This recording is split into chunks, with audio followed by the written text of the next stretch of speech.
Glowworm 36i F3 fault, which usually refers to the fan.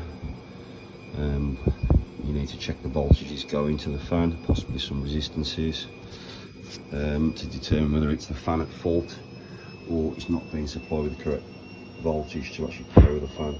So we've got the combustion door off. There's the fan. I'm going to check the voltage to that in a minute at the terminal. As you can see, this is not going to be the end of the problems for this boiler. Obviously watermarks running down. I've also got it building up at the top there, corrosion. These boilers are prone for the condensed connection at the back of the heat exchanger splitting, which looks like what's happened in this instance on this boiler. Also with the fan and the gas valve on these, from experience, it's quite common for that plastic piece there to split as well. So normally that's one thing to check. If you're taking that apart, you need to be checking that for cracks, because any cracks in there will affect the performance and the combustion, setting it up when you're fitting new parts. Right, so we're going to be testing the voltages onto this connector here, and we're going to test between the red and the blue while there's a demand on, and we'll be looking for 50 volts DC. Well, 40 can go up to 50 volts DC. We're then going to test between the white and the blue, and we're looking for around 12 volts DC.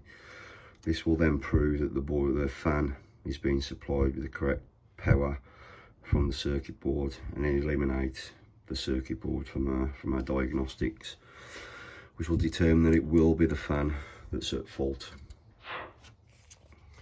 So we've got the multimeter set to volts DC. We're going to check with the pros, put these between the red and the blue wire, test what voltage we've got there.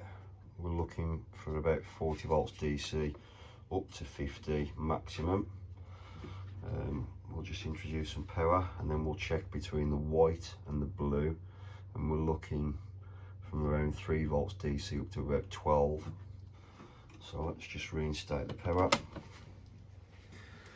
There we go, 45 volts DC. Check the white and the blue.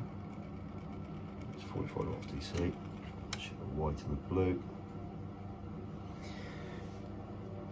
3.2 volts DC, so that's giving us minimum power, minimum fan speed power, so that fan should be spinning on this boiler. So we'd be advising a new fan. However, these circuit boards are prone to failure and causing multiple issues on these boilers, so it's something to be wary of. With the ongoing issues with everything else that's going on this particular boiler, we would be saying it's more economical to replace than repair, unless it was covered by a fixed price repair from a manufacturer.